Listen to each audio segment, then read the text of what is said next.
السلام علیکم ورحمۃ اللہ وبرکاتہ۔ محترم والدین، آپ کی بارگاہ میں چند ضروری گزارشات گوشے گزار کر رہا ہوں۔ مجھے امید ہے کہ آپ میری ان باتوں پر ضرور عمل کریں گے اور اپنے بچوں کی دنیا و آخرت کو سنواریں گے۔ سب سے پہلے اپنے بچوں کو نمازی کا عادی بنائیں، گھر میں نماز کا ماحول بنائیں، خود بھی وقت پر نماز پڑھیں اور بچوں کو نرمی سے نماز کی تلقین کریں۔ دوسری چیز، بچوں کی تعلیم پر خصوصی توجہ دیں۔ صرف اسکول پر بھروسہ نہ کریں، گھر پر بھی دینی و دنیاوی تعلیم کا جائزہ لیتے رہیں۔ روزانہ بچوں کا سبق سنیں اور روزانہ بچوں کا ہوم ورک چیک کریں۔ تیسری چیز، اچھی صحبت کا انتظام کریں۔ بچوں کو اچھے دوستوں میں رکھیں، برے دوستوں سے اپنے بچوں کو بچائیں، بگڑے ہوئے بچوں سے اپنے بچوں کو دور رکھیں۔ یہ والدین کی ذمہ داری ہے۔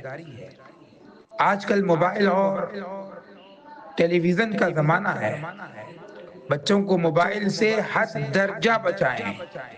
خاص کر فالتو گیمز اور ویڈیوز سے بچوں کو محفوظ رکھیں۔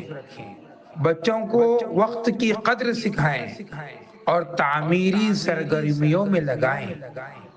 نمبر 5، اپنے بچوں کو اخلاق و آداب سکھائیں۔ بچوں کو سلام کرنا، بڑوں کی عزت کرنا، سچ بولنا، جھوٹ سے بچنا، شکر کرنا سکھائیں۔ خود بھی ان چیزوں پر عمل کر کے بچوں کے سامنے ایک نمونہ بنیں۔ نمبر 6، بچوں کو دینی تعلیم دلائیں۔ صرف دنیاوی تعلیم نہیں بلکہ بچوں کو قرآن، حدیث، سیرت نبوی صلی اللہ علیہ وسلم اور بنیادی عقائد کی تعلیم دینا بھی بہت ضروری ہے۔ اگر ممکن ہو تو بچوں کو مدرسہ یا دینی اسکول میں بچوں کا داخلہ کریں۔ بچوں پر ہاتھ نہ اٹھائیں۔ کئی ماں باپ غصے میں اپنے بچوں پر ہاتھ اٹھاتے ہیں۔ مارنے یا سختی سے سمجھانے کے بجائے پیار سے، محبت سے، حکمت سے بچوں کے ساتھ بات کریں۔ بچوں کا دل جیت کر ان کو صحیح راستے پر چلائیں۔ یہ ماں باپ کی سب سے بڑی ذمہ داری ہے۔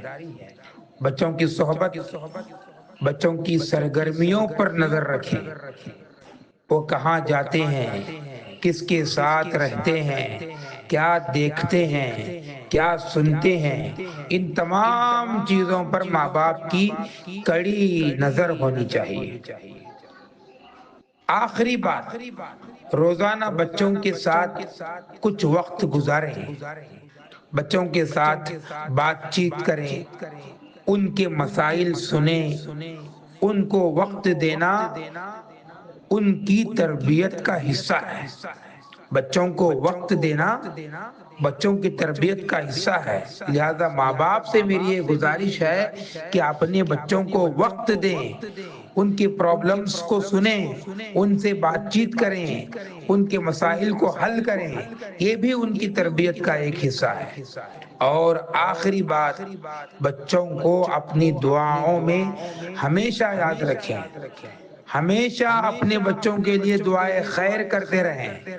اللہ سے دعا کریں کہ ہمارے بچے نیک بنے، صالح بنے، دیندار بنے، دنیا و آخرت میں کامیاب بنے۔ یہ دعائے خیر اللہ تبارک و تعالیٰ سے کرتے رہیں۔ یہ چند ضروری گزارشات تھی جو میرے ذہن میں تھی، میں نے آپ کو شیئر کی۔ اللہ تبارک و تعالیٰ مجھے، آپ کو اور تمام ایمان والوں کو، تمام مسلمانوں کو ان کہی ہوئی باتوں پر عمل پیرا ہونے کی توفیق عطا فرمائے۔ بالخصوص رضا عربک اسکول کے تمام پیرنٹس کو اس پر عمل کرنے کی توفیق عطا فرمائے، اور اس ادارے میں پڑھنے والے تمام طلباء و طالبات کو علم نافع عطا فرمائے، حفظ کامل عطا فرمائے، دنیا و آخرت میں کامیابی و کامرانی عطا فرمائے۔